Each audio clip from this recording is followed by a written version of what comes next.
The average lifespan of an American is 80 years.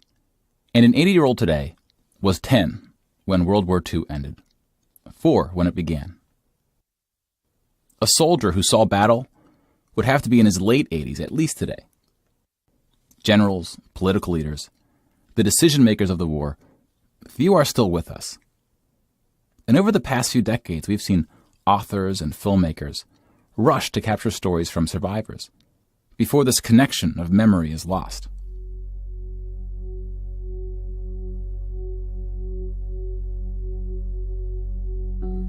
This project is not about individual war stories, and it's not about survivors. We're going to tally up the tens of millions of people whose lives were cut short by the war, and see how these numbers stack up to other wars in history, including trends in recent conflicts.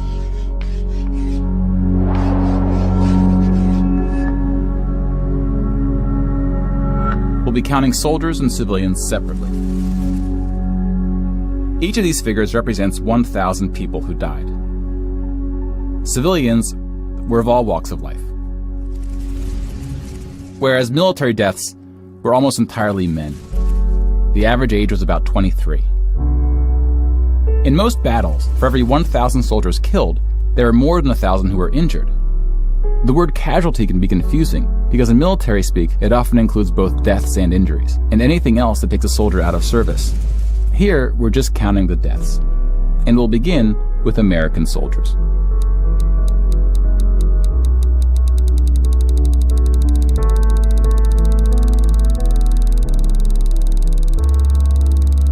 Over 400,000 died. Most of the deaths occurred in the European theater, fighting the Nazis.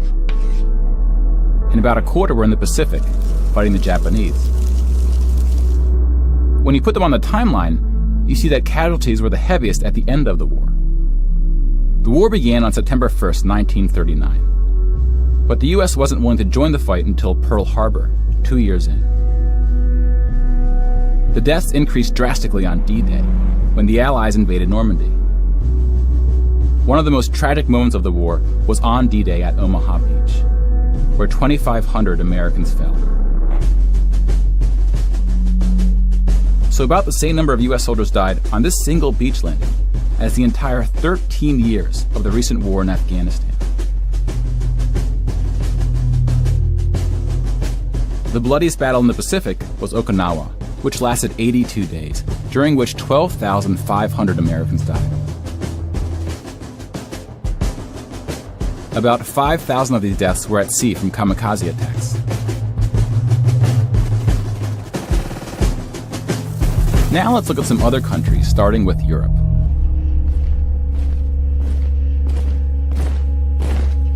Germany started World War II when it invaded Poland. Poland ultimately lost 200,000 soldiers in the war. Most died after the invasion while the country was occupied by Germany and the Soviet Union. Germany, meanwhile, lost just 16,000 in the invasion of Poland. The Nazis went on to invade and conquer other countries, including Denmark, Belgium, the Netherlands, France, Greece, and Yugoslavia. France surrendered, but after losing 92,000 soldiers in the Battle of France. Over 200,000 ultimately fell, which includes deaths in POW camps, French colonies, and other fighting. Yugoslavia suffered almost 500,000 military deaths. The initial invasion brought relatively few casualties on both sides, but the deaths mounted under Nazi occupation due to guerrilla fighting, civil conflict, and mass executions. The Nazi invasions were swift, with relatively few German losses. Even the Nazi commanders expressed surprise at their success.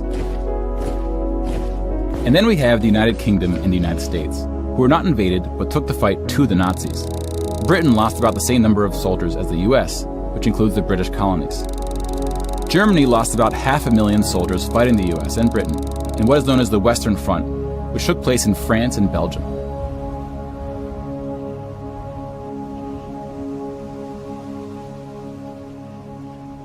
But most Nazi soldiers died in the Eastern Front, Germany's unsuccessful invasion of the Soviet Union. The numbers are staggering. The most famous battle of the Eastern Front, and perhaps the turning point of the European war, was Stalingrad. The German Sixth Army successfully took Stalingrad, but then got surrounded by the Soviets and cut off from food and ammunition.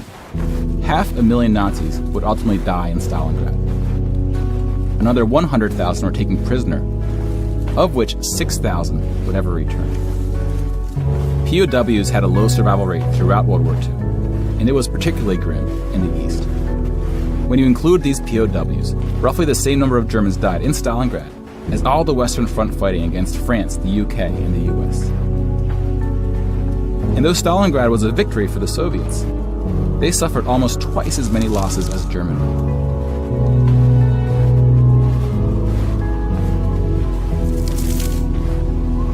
The Soviet Union would eventually defeat the once unstoppable German army, killing 2.3 million Nazi soldiers.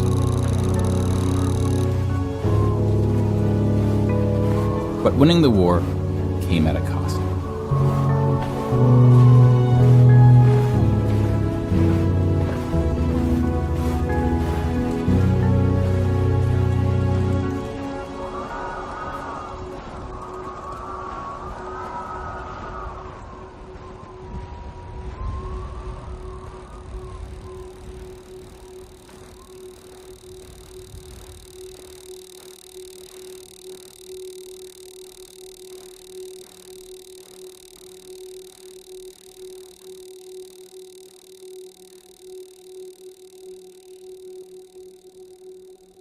8.7 million is the official tally by the Russian military, a hotly disputed number.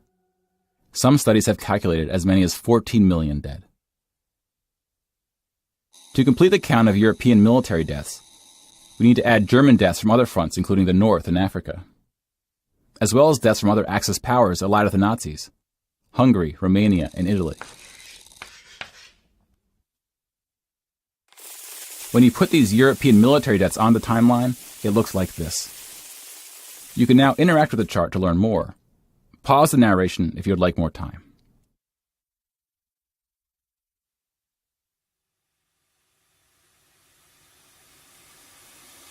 And now we switch to civilian deaths in Europe.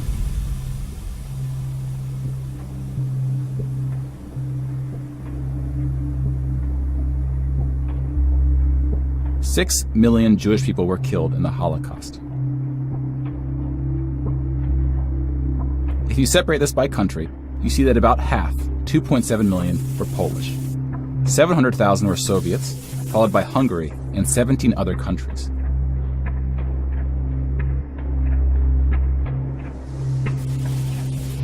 Broken down another way, about half of the 6 million were killed in the concentration camps. Over 1 million died in Auschwitz. Most were killed in the gas chambers.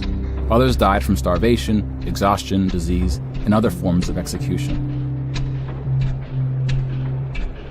The second most deadly camp was Treblinka, which was exclusively an extermination camp, set up to look like a train station.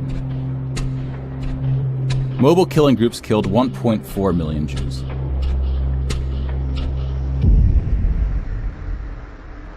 Like with the gas chambers, men were killed first to reduce the risk of revolt.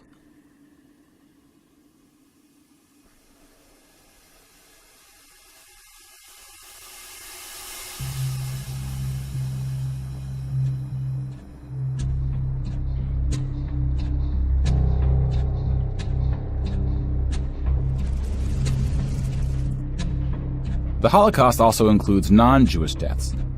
Between 130,000 to 500,000 Roma, then called Gypsies, were killed. The numbers are disputed. About 250,000 people with disabilities were killed. Homosexuals, Catholics, and other groups were also exterminated, but their numbers were relatively small. Some historians say that other civilian deaths should go under the label of Holocaust. About 2 million non-Jewish Poles were killed under German occupation, some of which were sent to the gas chambers at Auschwitz. When you combine civilian and military deaths, over 16% of the total Polish population died in World War II, which is the highest percentage of any country. But not the highest in total death count. The Soviet Union again tops that list, losing at least as many civilians as it did soldiers, somewhere between 10 and 20 million. A particularly dark moment for the Soviet Union was the siege of Leningrad, now St. Petersburg. German forces surrounded Leningrad before civilians could be evacuated. Supplies, including food, were cut off for 2.5 years. 1.5 million people died as a result, mostly from starvation, mostly civilians. Stalin's cruelty towards his own people is partly responsible for these numbers. He often didn't allow civilians to evacuate from cities, thinking it would cause the soldiers protecting them to fight harder. About 1 million Soviets died in Stalin's own labor camps, called the Gulag. Just about every country suffered civilian losses, especially countries who were invaded. While many died as a result of so-called collateral damage, the biggest numbers occurred when it was no accident. Civilians were exterminated, purposely fired upon or bombed, used as human shields, or intentionally deprived of food. The intentional killing of civilians was done by most warring parties, including the United Kingdom and the United States. The United Kingdom was spared of a land invasion, but still lost 60,000 civilians, largely from German air raids or blitzes, often directed at civilian population centers. The UK did the same to German cities at a much greater magnitude, causing about 10 times the number of deaths. But most German civilian deaths came from the ground at the late stage of the war. When the Nazi regime collapsed, civilians living in occupied regions had to desperately flee from the advancing Soviet army. Rapes were widespread, and death estimates ranged from 600,000 to 3 million.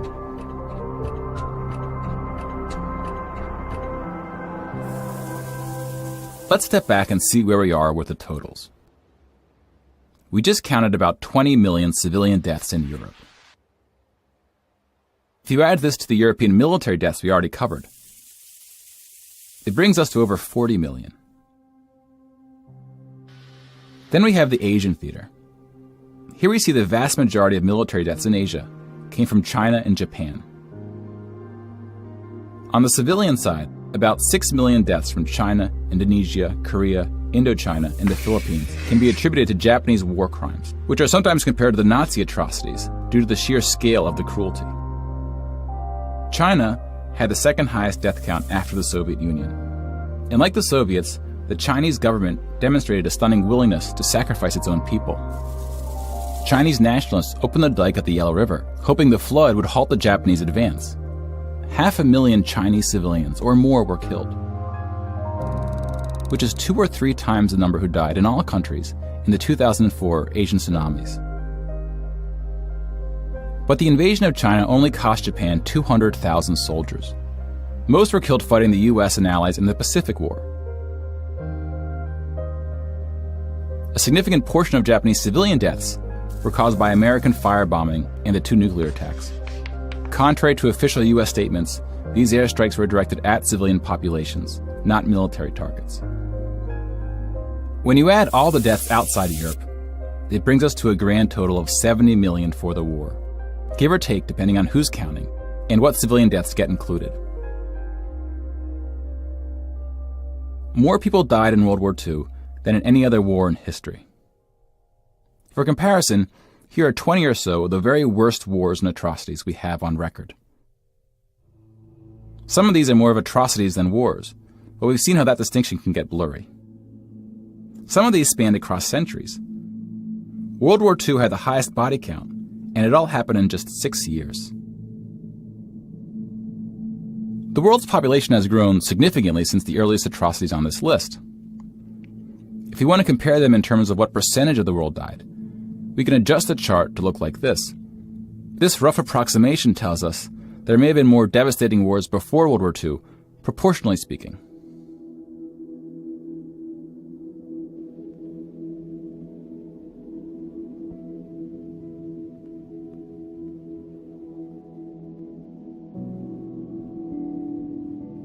When we turn to post-war conflicts, it's hard to say anything that isn't controversial. But the data shows something quite extraordinary has been happening. In 1989, John Gaddis coined the phrase the long peace to identify the absence of conflict between the nuclear powers during the Cold War.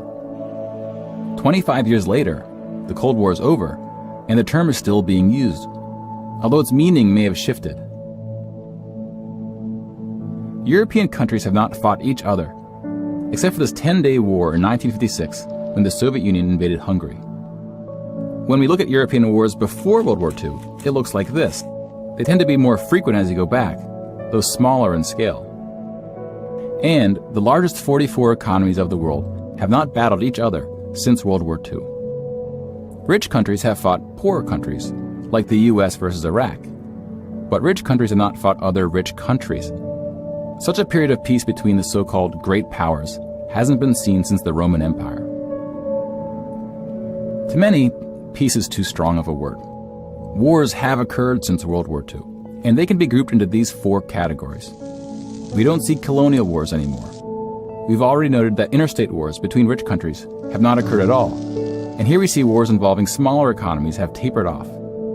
That leaves civil wars of 2 types, with and without foreign intervention. And this is what these battle deaths look like alongside of World War II. More people died fighting in World War II than in all the wars since. And again, we can't forget about world population, which has almost tripled since World War II. If we scale these numbers to show deaths in proportion to world population, showing the likelihood that a person on Earth dies in battle, the downward trend becomes even more pronounced. Now, this isn't to infer anything about why this trend is occurring. That's a discussion for another day. You can now interact with this chart to explore what conflicts are behind the totals. Now, bear in mind, we're just looking at battle deaths here, not civilian deaths, but those too are in decline. Peace is a difficult thing to measure. It's a bit like counting the people who didn't die in wars that never happened. We give such importance to the word peace, but we don't tend to notice it when it occurs or report on it. Sometimes it takes reminding ourselves of how terrible war once was to see the peace that has been growing around us. Of course, this trend may not continue, and it's not clear how looking at these charts can help us make the right decisions to ensure that it does. But the longer the long peace grows, the more significant it becomes. So if watching the news doesn't make us feel hopeful about where things are heading, watching the numbers might.